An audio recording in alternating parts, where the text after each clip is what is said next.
So here we have the Volkswagen Golf Automatic on a 20 plate.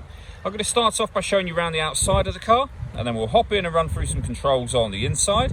But from the outside, you can see it's a 5-door car with alloy wheels. Let's start off inside the boot and then work our way around the rest of the car from there. As we approach the boot, you can see we have reversing sensors. Plenty of boot space as well, along with that 60/40 split folding rear seat should you wish to increase this space even further. Okay, so we're just going to work our way back round to the front of the car, and then we'll hop in and run through some controls on the inside. But now that we've done a full circle of it, you can see it's in excellent condition the whole way round. Just briefly before we climb in, I think it's well worth seeing the interior from this exterior point of view. There's plenty to run through on the dashboard, so let's hop in and we'll do that right now. Okay, now that we're inside the car, we're going to start with the dials. On the left-hand side, we have the rev counter, and on the right-hand side, the speedometer and fuel gauge. In the middle, you can see the total miles for this car, which are 3,630. Above that, we have a digital readout for the speedometer. You can change information that's displayed there for various bits of trip computer and fuel economy information. We are on the driving data menu at the moment, and eventually we'll get back round to the speedometer, but there are other menus available to you. So assist systems, navigation, audio, telephone, vehicle status, and then back round to where we started. And the buttons that I was using to do that are just here. We've also got stereo controls over there and phone controls as well. Over on the left hand side, the stereo controls continue, along with cruise control. And this button in the middle here, once you set the cruise control, if you hit that button, this car is able to maintain its own distance between itself and the car in front. It will both speed up and slow down depending on the car in front's speed. There's a video showing this working on our website and also on our YouTube channel as well. Over in the center is where you will pair, amongst other things, your phone.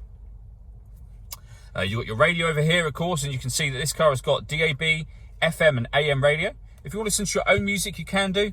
And again, there are plenty of ways to listen to your own music as well. And they include Bluetooth audio. So you'll be able to not only make and receive phone calls once you've paired your phone, but also stream your music wirelessly as well. This car's also got satellite navigation. It's accessed via the buttons up the top just here. And there's a video showing how that works, again, on our website and our YouTube channel.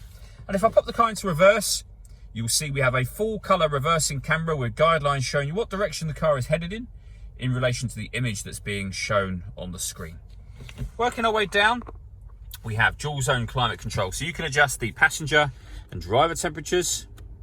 You could increase and decrease the fan speed. You can determine where you'd like the air to be directed once it enters the car. When you're happy with those settings, that button turns the air conditioning on, and it will turn it off again, of course. Or hit auto, and the car will take control of the fan speed and the direction of the air to maintain the temperatures that you've asked for here. And you can override that by readjusting the fans and also determining where you'd like the air to be directed in the car again. We've also got heated driver and passenger seats, both with 3 different heat settings each. This cubby hole section opens up, so you've got some storage there, but you also have the USB input for your music. We have the gear lever for the fully automatic gearbox. This button turns the parking sensors on and off. Over here, we can turn off the stop and start. This car is designed to cut out when it's stationary in traffic to save you fuel. That system is off when this light shows.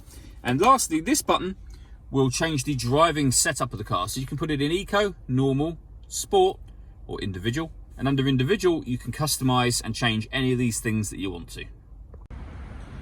All that leaves me to say is thank you for taking the time to watch this video. If you'd like to come and see the car for yourself and have a test drive, please feel free to call any of our MJA sites. We'd love to hear from you soon.